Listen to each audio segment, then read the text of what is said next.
All right, Harvard professor of economics, Jeffrey Miron. I totally agree with the information he's covering and going over here. You know, most people that use illegal drugs never use them again. I took cocaine twice when I was in high school at parties, and it made me have the feeling of like the few times I had car wrecks or that I saw people in car wrecks that were really hurt, kind of that freaked out, wide awake feeling. And I was like, this isn't for me. I had a girlfriend that took Prozac, and I took a couple of those a couple times, and it didn't really, it just made me kind of feel like I was disconnected. So I never really liked illegal drugs. You know, most people that try them don't ever get into them. Unless they are illegal, the studies show, then they think it's cool and they want to keep using it.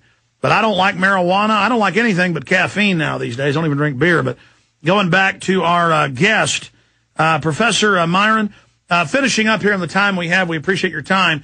In summation, people are waking up. They're realizing the war on drugs is a fraud. The bigger it gets, the more drugs we have, the more people in prison. Where is all this going, and how do we overthrow this corrupt system? I mean, the government's, you know, involved in the drug trade up to their eyeballs, laundering the money and the rest of it. Are they ever going to let us get out from under this, or is that it?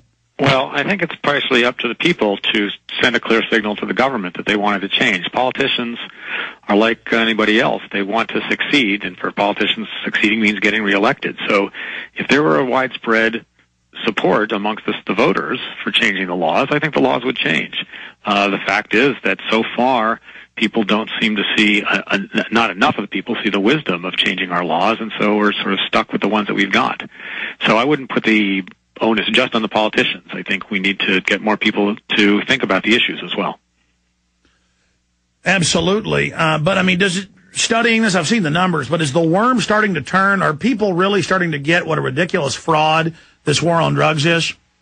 I don't know. I think that there's been a lot more discussion of it in the last 3-6 months, but there have been other times where there's been a lot of discussion, and yet nothing has really changed. On the whole, the pattern has been for enforcement and the strength of the laws to go up, not down. So it's hard to be too optimistic. I mean, I hope I'm wrong this time, but I don't quite see any mainstream politicians standing up and taking on this issue.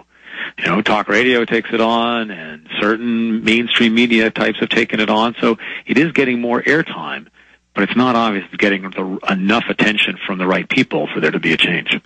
Professor Jeffrey Miron, I'll tell you what I think the last piece of the puzzle is. It's all the newscasts pointing at the scum and the meth heads and the labs and the toddler walking around in the broken glass and the degeneracy of trash that is always going to be involved in whatever's illegal. You know, you make brewing whiskey illegal, they're going to be involved in it. You make making methamphetamine illegal, they're going to be involved in it, and it's going to be dirty and kill people. And so they can point at the criminal element and then go, see the criminal element, we got to keep this illegal, and just how trashy they are, the white trash and the rest of it.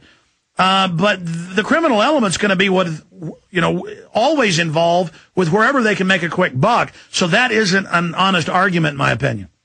Well, I think it's true that there are going to be people who tend to behave as criminals regardless, but they're only able to make a lot of money, and it's only attractive to draw in people who are not inherently sort of oriented toward being criminals if there's a lot of income there, and that's the result of prohibition. So I think, although you would see some people to continue to be sort of criminals regardless, I think a large fraction of the people involved would turn to something legitimate because there's no income to be made there's no excess income to be made if you legalize the trade. Absolutely. I had a great uncle who in Prohibition ran most of the whiskey in South Texas, and he worked with some of the locals here in Austin, Texas. I mean, he wasn't what you'd call a criminal person. It just everybody knew it was a fraud. They could make a lot of money having fake dairies around the state, you know, making whiskey and delivering it in milk trucks. Exactly. So you draw in a lot of people who, in a different world, would not be inclined to engage in criminal activity, but the temptations become sort of awfully hard to resist. What about police? I mean, we've got some numbers. They vary, but, man, I tell you, places like Chicago and L.A. and places, I mean, there's more corrupt cops than you can shake a stick at. Oh, it's a huge problem, and I think in many ways it's an even bigger problem in other countries where the level at which police are compensated is substantially below in the U.S., so the temptations are even greater. And again, there's nothing you can do to escape that once you have the activity prohibited. And once a society gets to a level of corruption where enough people accept corruption, it then races like a staph infection through the body politic, and it collapses. Folks can just Google your name, find some of your great research, studies, and writings. We appreciate Harvard professor Jeffrey Miron of economics joining us. Professor, thank you. Thank you very much. Thanks for the time. Thanks for coming on. All right, we'll come back, cover a bunch of swine flu news, take your phone calls, get into the attacks on free speech. I'm Alex Jones, PrisonPlanet.tv. Are you tired of losing your hard-earned savings in retirement? Does the continued loss of purchasing power through the hidden tax of inflation brought on by trillions of dollars in government bailouts bother you? Then please let me, Dwayne Daly, with Midas Resources, help you to protect what you have left. Call me at 800-686-2237, extension 115, and I will explain to you how to retain your wealth and purchasing power now and in the future with gold and silver.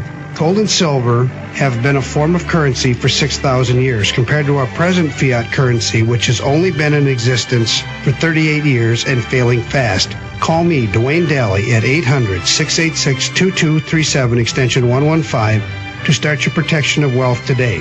I will custom fit the protection package to your personal needs. No amount is too small, so start today.